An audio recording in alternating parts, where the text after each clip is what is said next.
Y este episodio llega a ustedes gracias a Global Mind Therapy, consultora de psicología social orientada a la intervención de grupos, equipos de trabajo y comunidades. Encuéntralos en las redes sociales como GMT Consultores. Global Mind Therapy, podemos ayudar.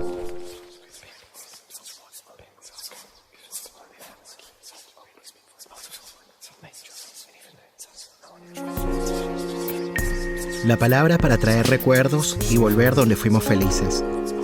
La palabra para nombrar el sufrimiento y no enfermarnos. La palabra para encontrar socorro en momentos de angustia. La palabra para compartir las emociones y saber que no estamos solos. La palabra para denunciar el abuso y transformar amargas realidades. La palabra para reconocer el error y hacernos cargo de lo que decimos. La palabra para reconocernos como similares en las diferencias. La palabra para nombrar el amor y hacerlo efectivo en el vínculo. Damos la bienvenida a un nuevo episodio del podcast La Palabra y el Vínculo. Hoy nos encontramos con Alexandra Cohan, que es psicóloga y psicoanalista. Nació en Mar del Plata. Ella es docente regular de psicoanálisis en la Facultad de Psicología de la Universidad de Buenos Aires. Es magíster en estudios literarios por la Facultad de Filosofía y Letras de la Universidad de Buenos Aires también, y en el 2019 publicó Psicoanálisis por una erótica contra natura. Y recientemente, en el año 2020, publicó su libro Y sin embargo el amor, que es el texto que convoca este encuentro. Yo te doy la bienvenida al podcast La Palabra y el Vínculo. ¿Cómo estás, Alexandra? Hola Nelson, ¿cómo estás? Muchas gracias por el interés y por la invitación. El gusto es mío, te doy las gracias de verdad por haber abierto una ventana de tu agenda, porque sé que estás bastante ocupada, así que bueno, un honor tenerte en este espacio. Y fíjate que Muchas bueno, gracias. una de las cosas que me motivó pues a invitarte, por supuesto, tiene que ver con el libro, ¿no? Y que quisiera quizás como partir por lo principal, ¿no? Por lo más elemental, que tiene que ver con el título, ¿no? Y sin embargo, el amor, elogio de lo incierto, que acá se los presento para que nos están viendo en YouTube. Este es un libro que fue editado por Paidós, lo distribuye Planeta en Argentina, lo pueden encontrar en Chile y bueno, y en otras partes del mundo a través de Buscalibre, ¿ok? Así que bueno, partamos entonces conversando acerca del título, ¿no? ¿Por qué y sin embargo el amor, Alexandra? Bueno, en principio el título fue una ocurrencia de un amigo con el que yo estaba cenando una vez mientras estaba escribiendo el libro, que digamos, escuchó de que iba el libro más o menos y entonces pronunció esa frase en la cena.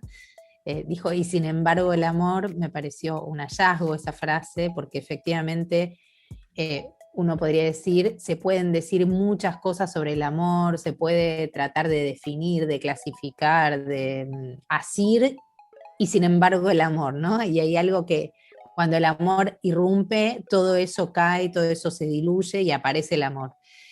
Eso por un lado. Por otra parte, también lo fui pensando después, ¿no? Digamos, todo lo que se viene diciendo acerca del amor en los últimos años, eh, y sin embargo el amor, ¿no? Eso, todo lo que se viene predicando del amor, pero cuando el amor irrumpe es un acontecimiento y no hay con qué darle, digamos, ¿no? Eso arrasa con todas esas pretensiones de eso, de clasificarlo, de prescribirlo, de calificarlo, de adjetivarlo. Y el subtítulo Elogio de lo incierto fue pensado a partir de un poco, diría yo, de lo que finalmente va escribiéndose en el libro, que tiene que ver con que hay algo del amor que no se puede saber y que eso incierto es casi un sinónimo de Eros.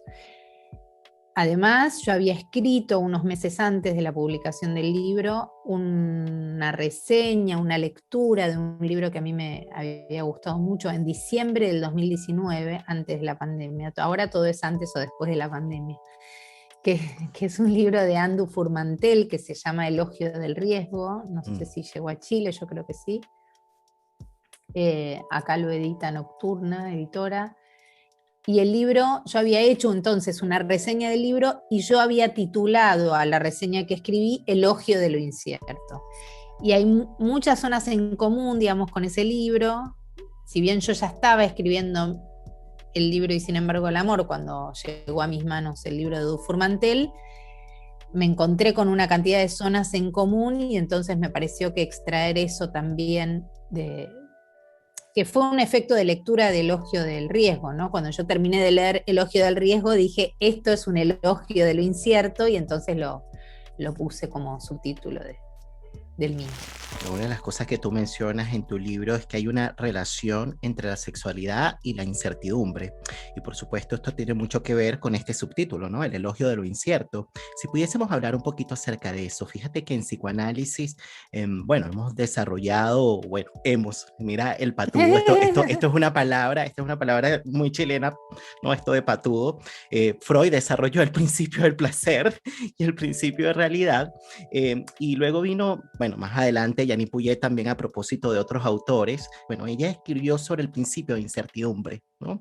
Y bueno, justamente a propósito, bueno, de las cuestiones que están relacionadas no solamente con el amor, sino también con los vínculos en general, en un sentido más amplio, ¿no? Entonces Sí. quisiera poder como detenernos allí un poquito, ¿no? Entre la relación que estableces, ¿no? Entre la incertidumbre y la sexualidad.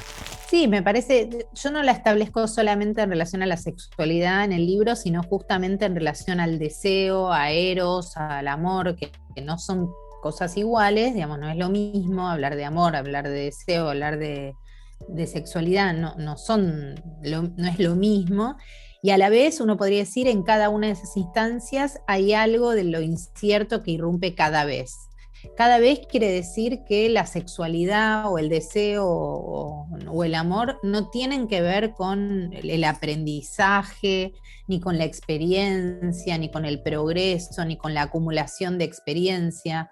Me parece que eso es algo que a mí me interesa discutir mucho, porque si hay algo que tiene de potente el psicoanálisis es que cuestiona esos ideales de progreso en términos de aprendizaje, digamos, ¿no? Hay algo que no tiene que ver con el aprendizaje, por suerte diría yo, ¿no? Porque el aprendizaje no deja de ser nunca, o mejor dicho, la pedagogía no deja de ser nunca disciplinadora. Entonces, el cuerpo se resiste en algún sentido a ese disciplinamiento total.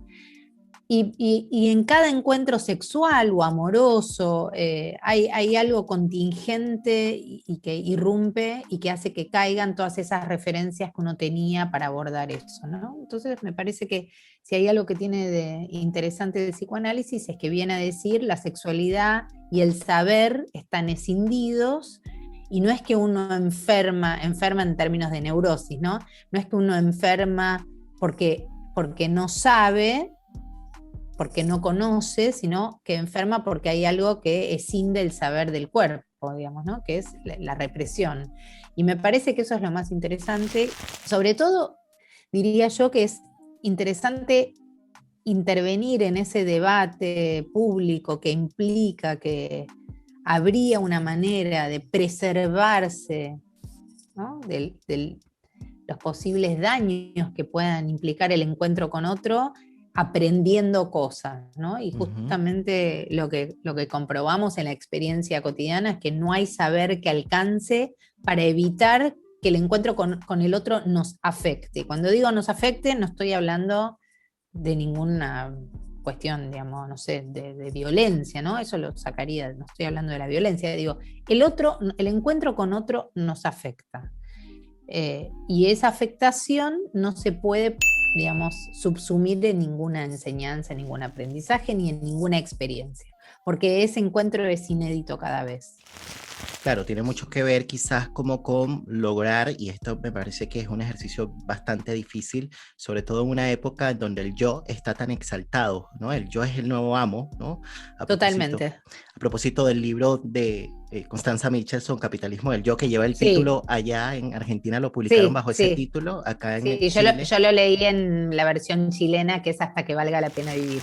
Pero ese título, que me parece un hallazgo también, entiendo que fue una cuestión entre Constanza y la editora, Ana Ojeda, que es la misma editora de mi libro, entiendo que también es un efecto de lectura, porque eso es lo que Constanza desarrolla en el libro, ¿no? Entonces, ese título es, no me acuerdo si la frase está textual adentro del libro, porque lo leí apenas salió en Chile, porque me lo mandó Constanza, entonces no me acuerdo si es, pero efectivamente el libro recorre eso, ¿no? Como el yo está exaltado todo el tiempo y fracasa eso, ¿no? Porque efectivamente pretende ser el amo, pero no lo es.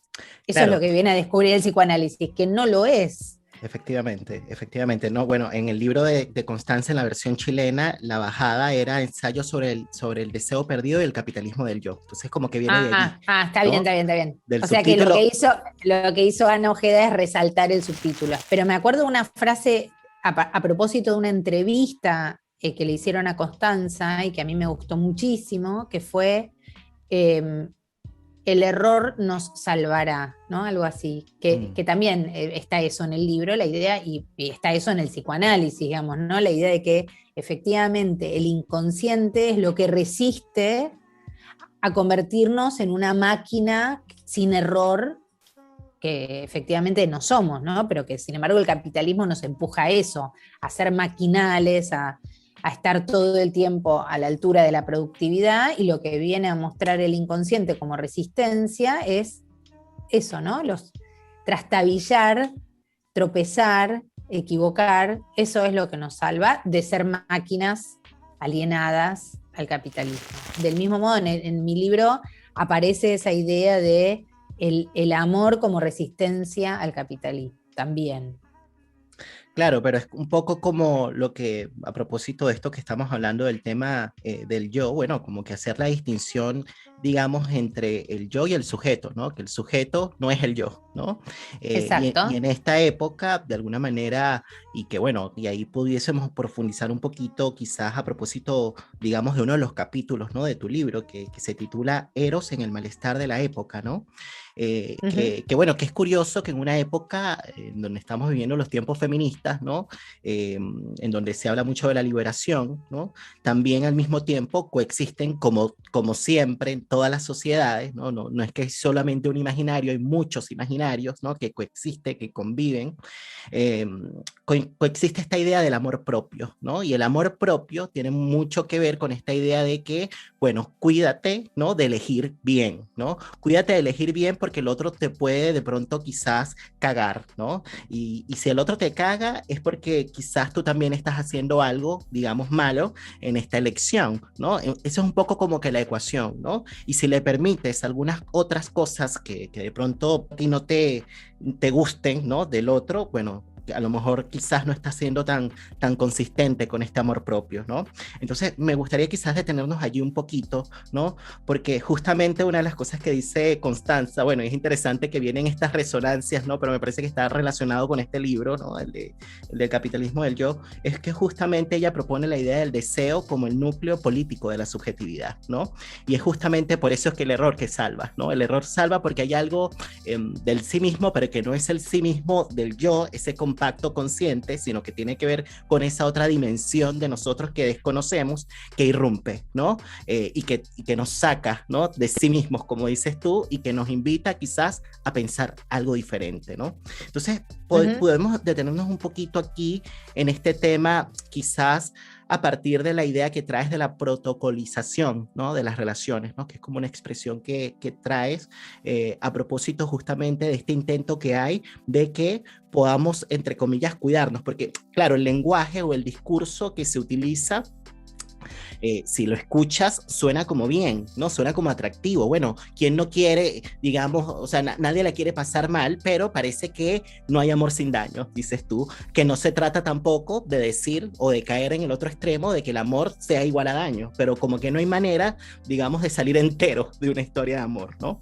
Entonces, hablemos un poquito acerca de este tema de la protocolización de las relaciones y relacionémoslo un poquito con esta idea, digamos, de la exaltación, ¿no? Del yo, que quizás va en desmedro, bueno, del deseo, ¿no?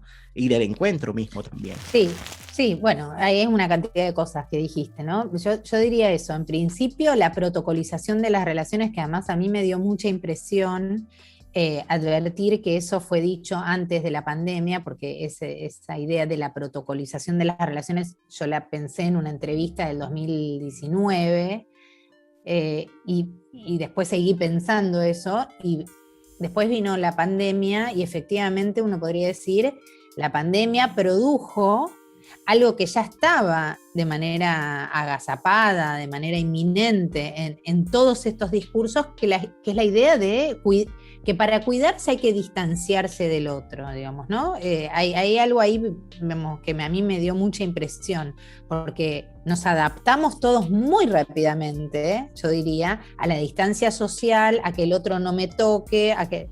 No digo que no haya que hacer eso para cuidarnos del virus, eso está claro, ¿no? Digo, hay un efecto de, un poco de, a mí me impresiona un poco cómo eso, que yo diría que son términos del capitalismo más salvaje, que es, ¿no?, la atomización, la segregación, el individualismo, ¿no?, el guardarse, en replegarse uno del otro, vino en un momento en donde los lazos comunitarios, la pandemia vino en un momento donde los lazos comunitarios ya estaban un poco afectados por esos términos, en ese sentido que vos planteás, porque el amor propio, la empatía, la responsabilidad afectiva, todos esos términos puestos en el lugar de preservarse, no diría ahora daño, sino recuperaría eso que dije antes, para preservarse de la afectación de los otros,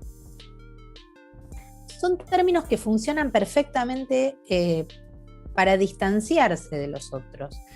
La exaltación, como decís vos, del yo y la exaltación del uno mismo no puede sino ir en desmedro del lazo con el otro, digamos, ¿no? Que es la idea de el otro me afecta, entonces me repliego y me cuido a mí mismo y soy yo y mis circunstancias. Lo que vienen a señalar varios autores, entre ellos Eva y Luz, que me parece que lo retomo en el libro, es algo de lo que vos también, en lo que vos también te detuviste, que es, esa idea es muy culpabilizante con cada uno de nosotros, porque como vos decís si hay tantas cosas para preservarse, si aún así no te preservas, es culpa tuya, ¿no? Son teorías muy, muy, diría yo, patéticas en términos individualistas, resaltando los valores más capitalistas, digamos, llevados al paroxismo, ¿no? La idea de que sin el otro y que sálvese usted mismo sería, ¿no? Que es como el reverso de la meritocracia, es lo mismo. Es lo mismo. Vos tenés que ser, digamos, crecer en función de ciertos méritos, desconociendo una cantidad de condicionamientos sociales, económicos, de clase, etc. Y acá es lo mismo, es salvate vos porque nadie te va a salvar, salvate vos mismo, y si no te salvaste, es culpa tuya, ¿no? Otra vez, negando una cantidad de condicionamientos que existen. Eso por un lado. Me parece que son discursos muy superyoicos además, porque culpabilizan mucho a cada uno de los individuos, pero además está esa cuestión que es que llevan adelante un programa imposible, que es que uno es amo de sí mismo, ¿no? Que el yo es efectivamente lo que nos comanda. En ese sentido, ponen a funcionar un sujeto de la voluntad que no tiene nada que ver con el sujeto del psicoanálisis del que vos hablabas hace un rato. Es el sujeto de la pura voluntad, que es el sujeto de los discursos New Age, ¿no? ¿Qué es eso? Es querer es poder. Entonces vos te podés programar para tener una vida más acorde a lo que vos supuestamente querés.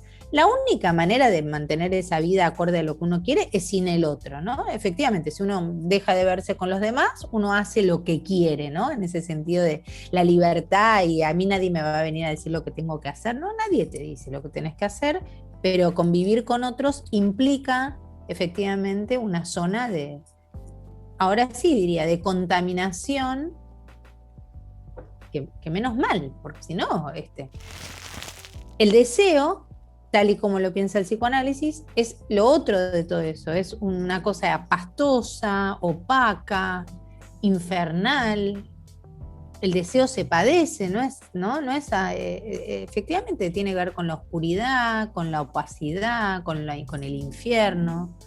Directamente, Lacan dice el deseo es el infierno. Entonces, bueno, me parece que a la vez que es un infierno, a la vez que es oscuro, es lo más vital que tenemos. Eso tiene el deseo, esa paradoja tiene. El deseo es vital también.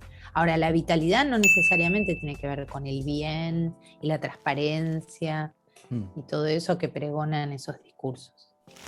Bueno, tantas cosas que has mencionado, Alexandra. Fíjate que bueno, me hiciste recordar, bueno, un punto, ¿no? En donde tú mencionas en este mismo capítulo, que finalmente lo que se espera, ¿no? Porque, claro, no es tanto este hecho de suponer que, bueno, como que yo solo me voy a rascar mi espalda y ya está, ¿no? Hay también una pretensión, por supuesto, de hacer lazo, pero es una pretensión obviamente un poco fallida porque viene desde el yo, ¿no? Entonces Sí. se espera que el otro sea idéntico a sí mismo, ¿no? Entonces, bueno, hay una relación, digamos, con un otro muy como especular, ¿no? Como que muy como desde el espejo, ¿no? Entonces eso es lo que hace obstáculo a que efectivamente se dé como un encuentro verdadero, ¿no? Ese encuentro que es conmocionante, ¿no? Que nos saca de sí. Ahora, exacto. Hay una parte en donde tú mencionas, bueno, que finalmente con esta idea, digamos, de esta exaltación del yo, ¿no? Finalmente lo que se busca es como un otro sin vacilaciones, ¿no? Sin zozobras, que si no se somete a las reglas que yo dictamino, viene la sanción, ¿no? Es un poco que, bueno, si no te pareces a lo que yo estoy diciendo y si no te pareces a ti mismo también, o sea, si tú me dijiste esto ayer, ¿no? Y luego me dices otra cosa, chao. Claro, no podés dudar, sí. Es muy interesante lo que vos señalás, porque efectivamente en esos discursos que yo digo que son super yoicos para con los propios individuos, eso es efecto, a mí me gusta decir, ese palo con el que uno le pega al otro, es el mismo palo con el que uno se pega a uno mismo. No es que uno está fuera de ese palo, ¿no? El palo es uno, es el otro. Entonces, se construye un otro que también uno podría decir es una fantasía de época. No digo que en otras épocas no estuviera, pero bueno, yo estoy tratando de pensar esta, con lo difícil que es pensar la época en la que uno está metido, digamos, también, ¿no? Digamos, es un poco pretencioso decir estoy pensando en la época, no sé, ni idea. Estoy tratando de leer algunos discursos, que es la idea de que el otro tiene que saber lo que quiere, saber hacia dónde va, como vos decís, no vacilar, si me dijo una cosa al otro día no me puede decir otra, y eso es de alguna manera otorgarle un poder al otro enorme, ¿no? Es construir un otro poderoso que va a hacer de mí lo que quiera, una cosa así. Me parece que es al revés, después eso retorna sobre uno y uno se siente mal si no sabe lo que quiere, si duda si le gusta o si no le gusta, si hoy sí me gustaba pero mañana no. Bueno, sí, eso es el encuentro con el otro. A mí me parece que es terrible porque finalmente, si lo vemos luego en la práctica, bueno, en lo cotidiano, bueno, lo que finalmente genera son relaciones de dominación, subordinación, ¿no? Como que, totalmente, ¿no? O donde uno se impone sobre el otro y viceversa, ¿no? Y va rotando, ¿no? Como que no hay una cuestión, digamos que, como dicen en Argentina, que permita que esa pareja, si es que estamos hablando de una pareja, se banque la tensión y logren hacer algo con eso, ¿no? Es aprender, más que aprender, inventar, ¿no? Hacer. Exacto, sí. Un inventar hacer. Un inventar hacer que tampoco va a funcionar siempre igual, efectivamente, pero me parece que el problema no es no saber cómo hacer con esa tensión, que eso es parte de todos los días, que uno no sabe cómo hacer y habrá, como vos decís, que inventar cada vez. Me parece que el problema es suponer que uno debería saber. Eso es lo que a uno lo aliena, ¿no? Que es suponer que uno debería saber qué hacer con eso. Y si uno no sabe es porque es un tonto o porque, no sé, o porque el otro es no sé qué. No hay saber sobre eso. No hay saber sobre eso. No hay saber predeterminado, ¿no? Quiero decir, no hay saber a priori. No hay. Sabes que mientras preparaba esta conversación, ¿no? Y revisaba un poco tu libro, el fin de semana vi un podcast, pero ya no relacionado con el psicoanálisis, ¿no? Sino un tipo de farándula, estaban entrevistando a una actriz venezolana, ¿no? y ella está ahorita viviendo en Estados Unidos, se instaló en Miami, ¿no? Y cuando ella se fue para Miami, ella se va para Miami en plena pandemia, ¿no? Y bueno, esta persona cuando se va para Miami ya había tenido una relación, digamos, ya se había establecido en una relación en Venezuela. ¿Por qué me voy para esta referencia? Porque ella comenta bueno, que con esta pareja, ella como es actriz, y esta pareja tiene que ver con el mundo artístico, no es actor, es más bien empresario, bueno, ella le señaló, ¿no? Al principio, mira, si vamos a estar juntos, no te vayas a estar involucrando mucho, ¿no? Con el mundo artístico. O sea, lo que a mí me atrae de ti es que eres empresario. Ojalá que no te los cines o te seduzca, digamos, este mundillo, porque eso me enfriaría un poco, ¿no? Que fue un poco lo que me pasó con mi ex, ¿no? Ya estuvo con otro antes, y esta persona que también, que no era actor, tenía otra profesión, le sedujo pues ese mundo y terminó haciendo actuación, y bueno, y eso produjo un conflicto en la relación, porque ella decía que, bueno, que si una persona, digamos, un hombre se mete, digamos, en ese mundillo, es muy, muy probable que otras mujeres le caigan y eso después haga un boicot, pues, a la relación, ¿no? Entonces, fue muy loco porque al final, estas personas típico que hacen como bueno, como que estas publicidades que por las redes sociales, ¿no? Y una de las cosas que hace como de la publicidad, ¿no? Es como hacer como pequeños sketches, y empezó a involucrar a su pareja actual, ¿no? En estos sketches, y el tipo se puso a actuar, y el tipo hizo ahora su cuenta, ¿no? Es abierta, ¿no? La hizo pública, y bueno, como que le está gustando el mundo de la actuación, y ella le dijo, si tú te metes en eso, en realidad va a ser complicado porque, bueno, bueno, pueden venir conflictos, ¿no? Pueden venir conflictos, eso puede significar que, bueno, que te pueda dejar, ¿no? Y trajo la referencia del ex. Bueno, fue muy loco porque mientras yo veía eso, ¿no? Y el tipo decía, pero tú me dices que no, pero me invitas a hacer un sketch para ganar dinero a través de la publicidad, me involucras, pero me dices que hasta cierto límite, ¿no? Entonces, bueno, ¿por qué me detuve en esto para las personas que nos están escuchando? Porque hay una parte del libro de Alexandra, ¿no?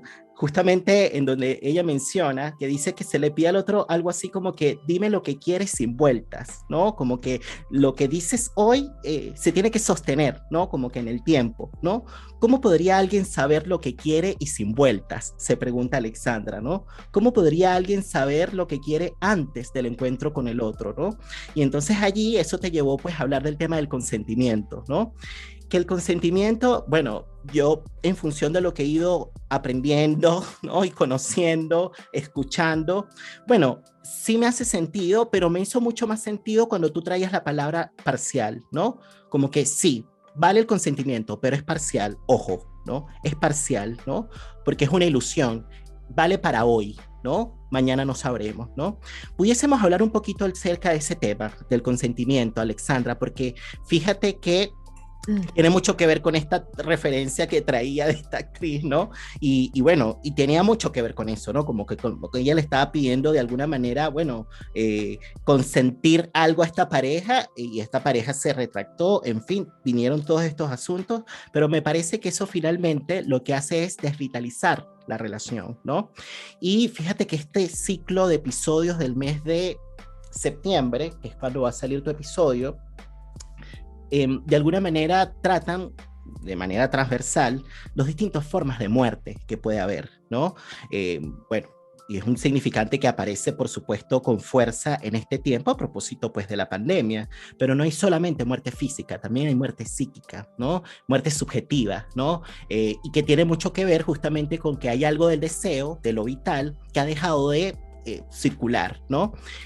Y de pronto tiene que ver, quizá, si ponemos un ejemplo, con una relación de dominación-subordinación, por ejemplo, que se mantenga fija, estática, ¿no? A propósito de lo que hemos ido hablando, pero también tiene que ver con ciertas cuestiones como melancolizadas, ¿no?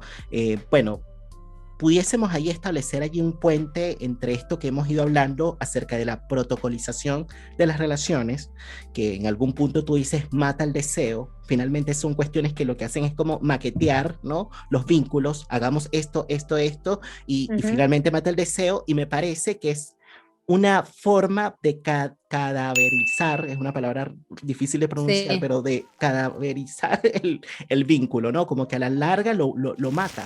No, me parece que tiene que ver con eso, con modos de aplastar la sorpresa que puede suscitar un encuentro con otro, ya sea, como vos decís, de amistad, de amoroso, etcétera. Me parece que si uno ya sabe de antemano todo, o pretende saber de antemano todo, porque aunque pretenda igual no lo sabe, la pretensión de saber todo anticipadamente lo que anula básicamente es la contingencia y la sorpresa. Y eso se va convirtiendo en un... sí, como vos decís, estoy de acuerdo, como va cadaverizando, matando, eh, aplastando, diría yo, ¿no? Que es muy aplastante eh, pretender saber todo el tiempo lo que va a pasar. Me parece que ahí recupero lo del elogio del incierto, ¿no? Digo, hay algo de lo incierto que tiene que producirse para que haya sorpresa, para que haya encuentro, para que haya acontecimiento.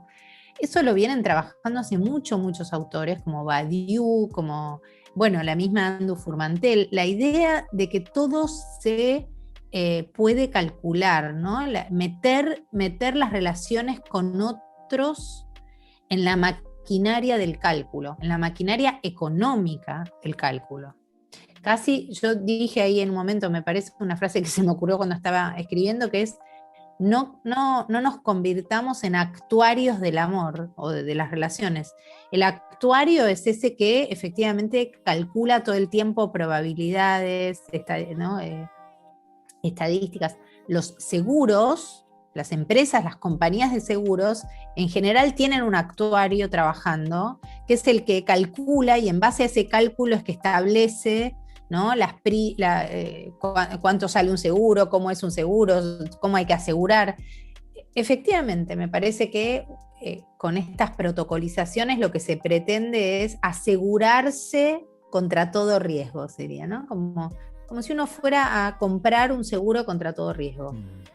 Y eso, bueno, no sé, qué sé yo, me parece que eso no tiene nada que ver con el deseo ni con vivir, me parece que eso tiene que ver con, sí, con estar un poco, no diría muertos en vida, pero un poco anestesiados, ¿no? Un poco como, no pasa nada. Tú propones como una alternativa frente ética, ¿no? Frente a la protocolización de las relaciones y que tiene que ver con el tema de la escucha, ¿no? Como una Ah, salida, sí, ¿no? Que permitiría un poquito lograr justamente que algo del deseo pueda tener lugar, que pueda sí, circular, ¿no? Algo del sí, eros. no lo pensaría como una sí, sí, uso la palabra alternativa en términos de que cuál es la alternativa en términos, yo diría, qué es lo otro de eso, alter, ¿no? ¿Qué es lo otro de eso, de la Mm. protocolización? No como alternativa en términos de, Sustituir. eh, sí, o como fórmula para salir de ahí, no, bueno, no haga esto, haga aquello, porque yo no tengo ni idea lo que hay que hacer, ni cómo hay que hacerlo, no tengo ni idea. Lo que sí digo, y esa es una pregunta que a mí me gusta mucho, que es, bueno, ¿qué es lo otro de esto, no? ¿Qué es lo otro de la protocolización? Bueno, la escucha en términos de alojar la otredad, que es qué tiene el otro para decir y cómo soporto, en el sentido de hacer soporte, ¿no? De aguantar, ¿no? De aguantar, ¿qué soporte se le puede dar a esa diferencia, ¿no? ¿Qué soporte? Porque el otro es diferente, es diferente. Entonces, ¿qué soporte se le puede dar a la diferencia, dirían? Ni siquiera al- a la diversidad, ¿no? A la diferencia, porque la diversidad es fácil de alojar, pero la diferencia no tanto. Eh, y ahí el término que yo, digamos, encontré es el término de hospitalidad, que trabajó Derrida en su momento y que lo trabajó con Andu Furmantel, y que Andu Furmantel retoma en sus libros, que es la idea de que en la hospitalidad también se aloja al hostis, o sea, la hostilidad del otro, ¿no? No es solo alojo lo bueno del otro y lo malo lo dejo. No, no, no, alojar, dar, ¿no? La hospitalidad implica eso, vení, te abro las puertas de mi casa y también vení con tus oscuridades, con tus hostilidades, con tu odio, porque no hay amor sin odio y porque además uno mismo a veces tiene, ¿no? Es sujeto del odio. No solo es objeto del odio de los demás. Una vez es sujeto del odio, digamos. Es un poco pueril suponer que uno nunca tiene odio, que el amor es puro. El amor no es puro, Y que no no está libre de existe. agresiones, como decías No por está allí. libre, claro, de agresiones. Pues la violencia es otra cosa, ¿no? De agresividad, diría yo, no agresiones. De Agresividad agresividad. constitutiva del amor. La violencia es otra cosa, está claro que no estamos hablando de violencia. Mm. Digamos, pero pretender que eso, que el otro no te afecte, que el otro no te dañe, y que a veces no es intencional, eso no lo justifica, pero me parece que también es un problema suponer todo el tiempo que el otro tiene intenciones de hacernos el mal. El otro puede hacernos el mal, pero no siempre fue intencional, ¿no?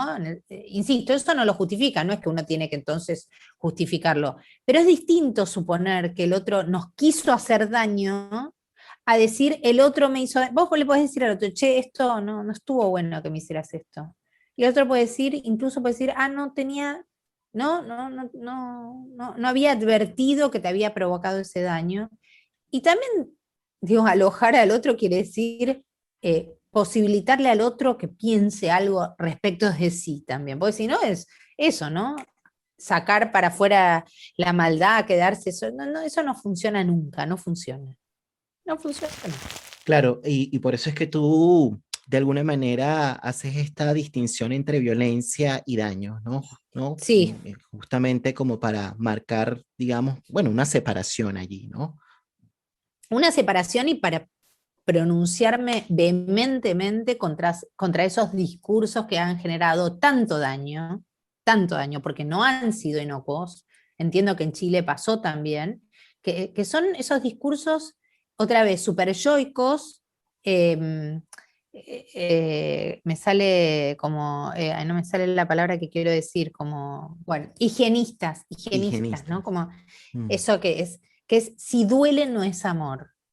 ¿Qué quiere decir si duele no es amor? Si no hay modo de que el amor no duela. Como la Y además la asepsia, idea, la asepsia del la amor. asepsia, eso, la asepsia, ¿no? La cosa, eso, el higienismo, la asepsia. Si duele no es amor, ¿cómo que si duele no es amor? Pero además, ¿quién soy yo para decir qué es amor y qué no es amor? ¿Que soy el Papa? Son discursos religiosos, ¿no? Pronunciados desde movimientos emancipatorios, porque cuando el Papa dice esto es amor y esto no es amor, a mí no me afecta, que yo soy el Papa. Ahora, cuando lo dice un par, cuando lo dicen, no sé, las jóvenes que están iniciándose sexualmente y sus compañeras le dicen, no, si te clava el visto, cancelalo. Bueno, no, espera, no es tan así. Igual la cosa de que te claven el visto es bien desagradable.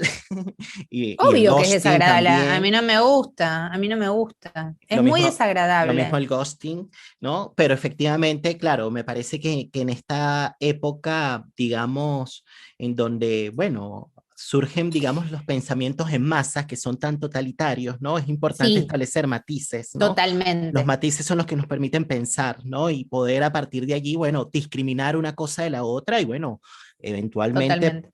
bueno, ver qué se hace, bueno, con ese otro y con esa otra edad, ¿no? Como decías tú por ahí. Mira, yo pensé algo más del ghosting, que me parece que no está en el libro, pero porque lo pensé después, que es, así como hay protocolos de relación, también hay protocolos de cómo alguien tiene que salir de una relación. Y lo cierto es que alguien sale de una relación como puede. El ghosting es muy desagradable, pero también es cierto que hay alguien que quizás no puede de otra manera, ¿no? Tampoco es lindo que yo te diga, mira, Nelson, estuvimos saliendo estos días, pero a partir de ahora te aviso que no te voy a llamar más porque no me gusta estar con... No sé si uno quiere escuchar eso tampoco, ¿no? Digo, el ghosting es muy desagradable, efectivamente, no digo que no, pero también es cierto que es una manera que encontró alguien de salir de una relación y no me parece opinable tampoco. Mm. Así como no le podés decir a alguien cómo entrar en una relación, tampoco le podés decir cómo salir.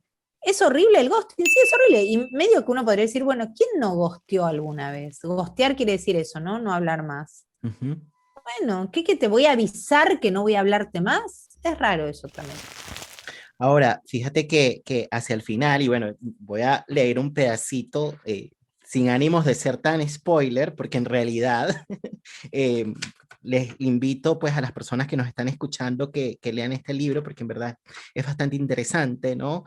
Sobre todo porque, bueno, me parece que está escrito de una manera que es comprensible, ¿no? No está necesariamente dirigido para solo psicoanalistas o público sí en general, sino que lo puede pues leer cualquier persona, ¿no? Y fíjense que hacia al final, voy a leer un pedacito cortito, ¿no? Que dice Alexandra, ¿no? La experiencia del análisis me posibilitó vivir una vida un poco más consecuente con lo que quiero, soportar la fragilidad que implica que no haya garantías, que se abra la dimensión de lo incierto sin que me aterrorice. Me posibilita aún hoy habitar ese instante en que se puede empezar a leer lo que no se sabe y a pensar sin pensamientos, ¿no?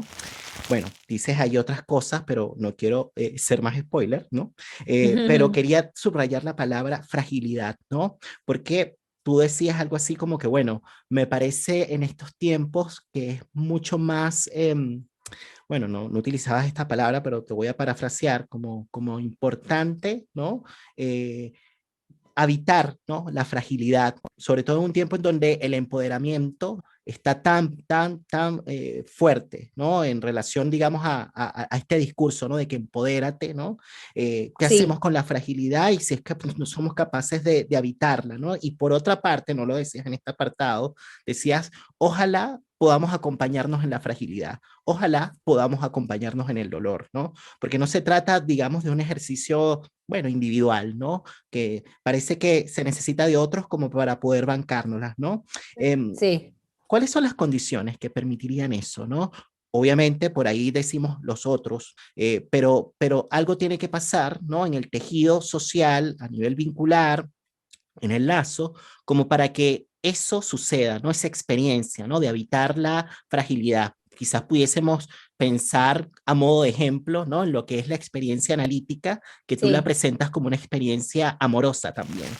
sí, en mi caso fue el análisis, no tengo ninguna duda. Lo que dije en ese momento fue que habitar la fragilidad me parecía más emancipador que pretenderse empoderado, porque, digamos, no es que yo estoy diciendo no hay que emanciparse. Ahora, el empoderamiento para mí no es el camino de la emancipación, para nada, es todo lo contrario, es alienación total, ¿no? Es un nuevo deber ser para las mujeres sobre todo, ¿no? Antes era las mujeres debemos ser, no sé, madres, amas de casa, ahora debemos estar empoderadas. Es un nuevo deber ser, es un nuevo mandato, a mí me parece que es un mandato además importado de Estados Unidos, que nosotros Latinoamérica no tiene nada que ver con Estados Unidos, sin embargo importamos todo de la academia, importamos todo directamente, de todo lo que, digamos, todo ese feminismo que yo critico, que es el feminismo más liberal, si se quiere, es un feminismo importado de Estados Unidos, que no tenemos nada que ver nosotros con eso, por suerte. Me parece que hay otras pensadoras feministas que tienen, ¿no? Incorporado en su modo de pensar ya esa fragilidad, quiero decir, o esa incertidumbre, que escriben, que piensan, que ponen a funcionar eso en su propia escritura, que no le están levantando el dedo a nadie, que no le están diciendo al otro lo que tiene que hacer, que no están diciendo, salí de ahí, hermana, vení acá, no le hagas, contestale, no le contestes. Eh, Cancelan o canceles. Para mí el feminismo que a mí me interesa es un feminismo que no es punitivista, que no está todo el tiempo señalando con el dedo a nadie, no es un feminismo de la vigilancia de los cuerpos, sino todo lo contrario. Y me parece que la manera de reconstruir algo de ese lazo es otra vez, no me sale de otra manera, alojando esas fragilidades, digamos, ¿no? No combatiéndolas y resistiendo en la medida de lo posible, con resistencias sin épica, digo yo, ¿no? Chiquitas cada uno, ¿no? Como no hay que hacer tanta épica, porque si uno hace mucha épica después en su vida cotidiana, eso queda totalmente diluido, ¿no? Que es eso, ¿no? Estar un poco más atentos al otro. Bueno, yo tengo esa, si querés, de formación profesional, que es A mí me gusta alojar al otro con todos sus sufrimientos sin estar diciéndole si ese sufrimiento vale, no vale, si es mucho, si es poco. El otro sufre, hay que escucharlo, digamos, ¿no? Digo, a mí me pasa eso, no me interesa juzgar el sufrimiento del otro, no me interesa medir el sufrimiento del otro, no me interesa tener una vara que jerarquice sufrimientos o que le diga al otro, vos no te podés quejar porque vos tenés privilegios. Digo, me parece que esos discursos que ahora en pandemia también se activaron mucho, no tienen nada que ver con la emancipación para mí. Sabes, Alexandra, una cosa que tú mencionas hacia el cierre de tu libro es el tema de descaridar, porque es como que es un neologismo, Es hermoso, descaridar. sí. Si Sí. pudiésemos hablar un poquito acerca de eso, ¿no? ¿A qué te refieres con ese neologismo? Sí, es un neologismo de Lacan que es como me gusta porque no es, él lo que está diciendo es el psicoanálisis no tiene que ver con hacer caridad, no se trata de la caridad, pero otra vez, ¿cómo se desarma esa tendencia a la caridad? Es descaridando, que no es lo mismo que decir, o sea, parece una sutileza, pero no es lo mismo, que es lo mismo que cuando uno dice desfamiliarizar, ¿no? Que es, no es ir en contra de la familia, sino desarmar, desandar esa tendencia que tenemos, sobre todo cuando estamos en el lugar del analista, sobre todo, él lo está pensando para el lugar del analista, no para la vida cotidiana, aunque yo diría que para la vida cotidiana también, que es no te pongas en ese lugar de eso, de hacer caridad, de convertir el psicoanálisis en una pastoral, de ayudar desde ese lugar de la, ¿no? Porque me parece que que un analista no está para ayudar, porque ayudar es ejercer un poder. Mm. Ayudar es ejercer un poder. Es ubicarse en el lugar paternalista. Y un analista no tiene que ocupar el lugar del paternalismo, y, y yo lo haría extensivo a otros discursos emancipatorios. A mí el paternalismo me parece que no conduce a la emancipación, conduce a coagular lugares, ¿no? A coagular a uno en el lugar de necesitado y al otro en el lugar del que provee la ayuda, el que tiene y provee la ayuda. Entonces me parece que si se puede producir algún efecto en la experiencia analítica, va a tener que ver con que el analista no esté en ese lugar. Ya podríamos quizás como para ir cerrando, Alexandra, solamente mencionar, me parece que está conectado con este libro, pero solamente mencionar de qué trata el anterior que publicaste en el año 2019, que se llama Sí. Psicoanálisis por una erótica contra natura.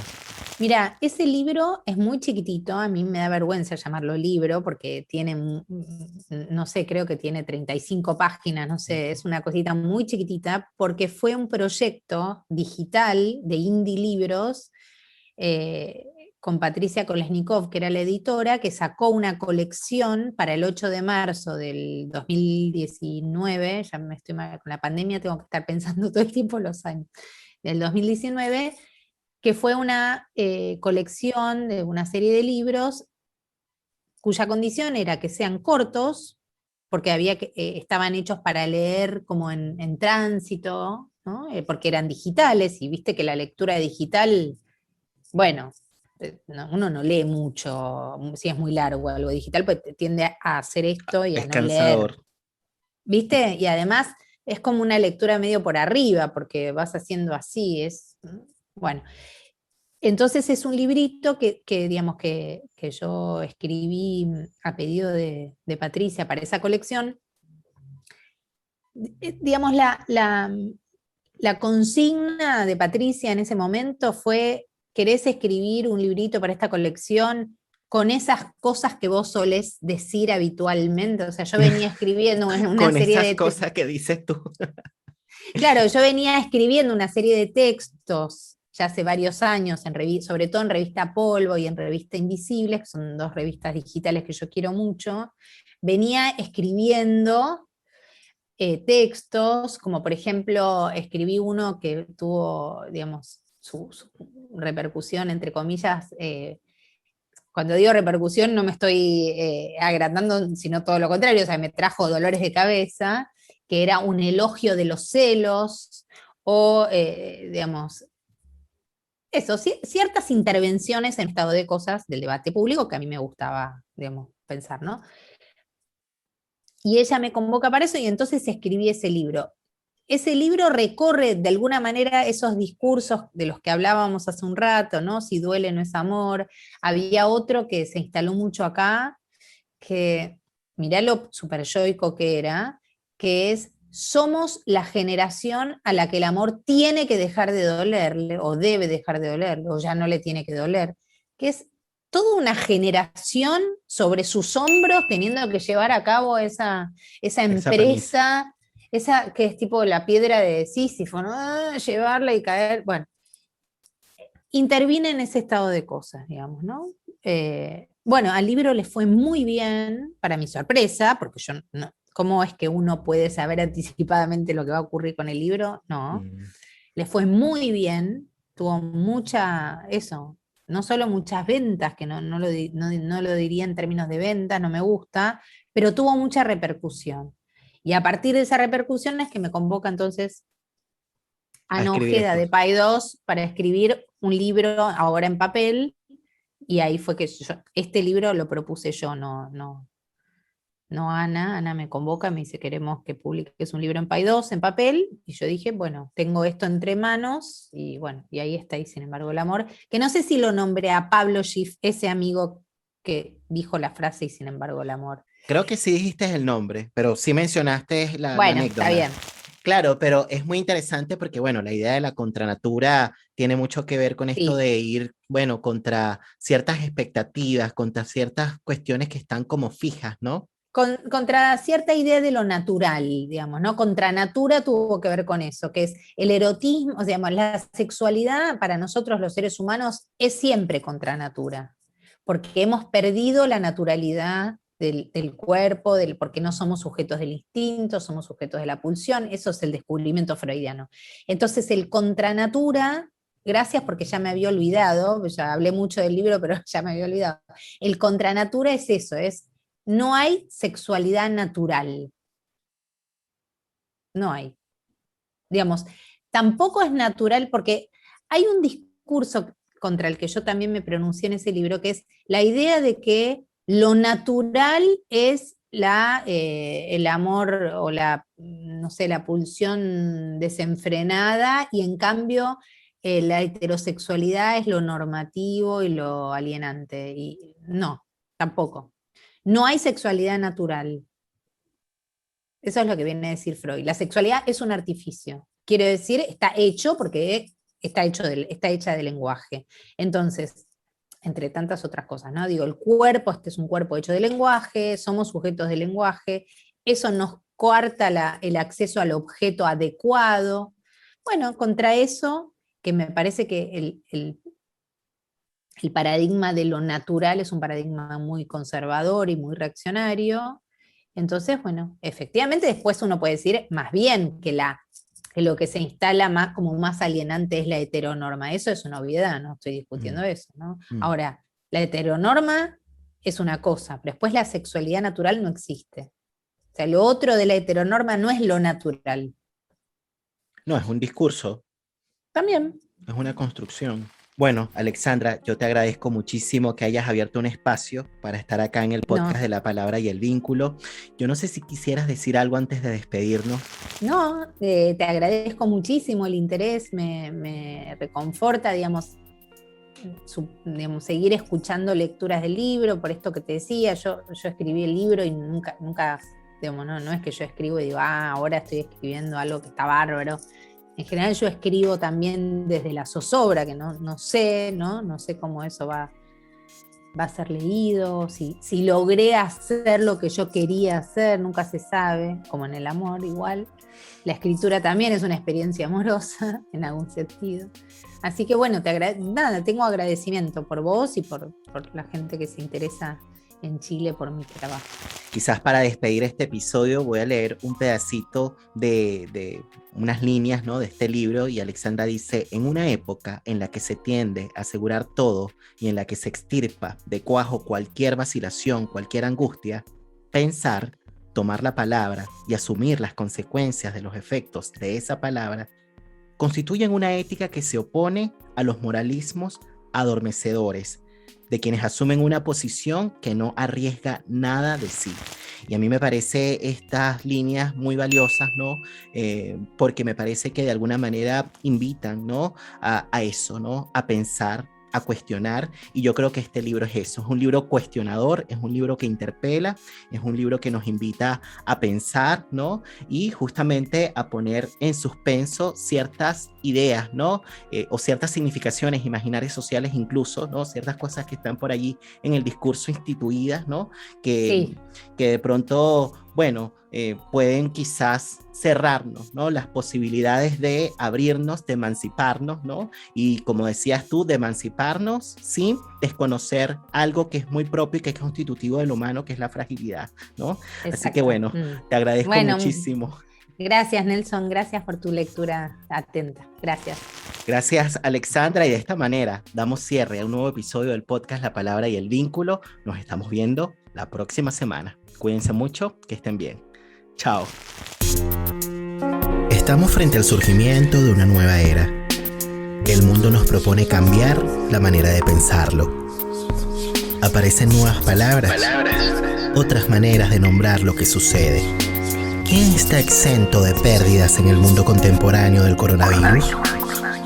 No es lo mismo hablar de cicatrización del alma que hablar de elaboración en la cultura, en la historia. No hay amor sin escucha. No hay política sin amor. Necesitamos testigos para convertir las pérdidas en narración. Necesitamos hacer hablar los silencios del presente.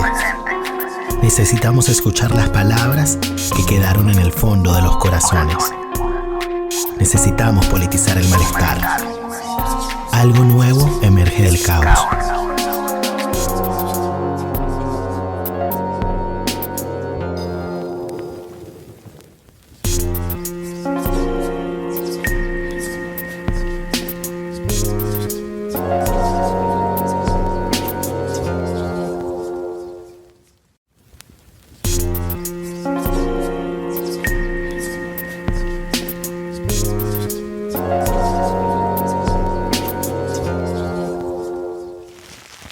Quise darme unos minutos más para agradecerles a ustedes la compañía. Gracias por estar allí del otro lado de la pantalla. Recuerden que si les gustó este episodio, dale like, porque esas cosas como que ayudan en este mundo del YouTube. Y si existen personas que les interesa este contenido, pues por supuesto compártanlo con ellos. Recuerden que este programa es patrocinado por Global Mind Therapy, Podemos Ayudar, que es una consultora de psicología social dedicada al abordaje de los grupos, equipos de trabajo y comunidades. Visiten la página en Facebook o el Instagram, la cuenta en Instagram bajo el @GMT Consultores, ¿no? Una consultora de psicología social, trabaja desde el psicoanálisis y desde el psicodrama, y de la cual también participo. Ahora sí, nos estamos viendo entonces la próxima semana. Cuídense mucho y que estén bien. Chao.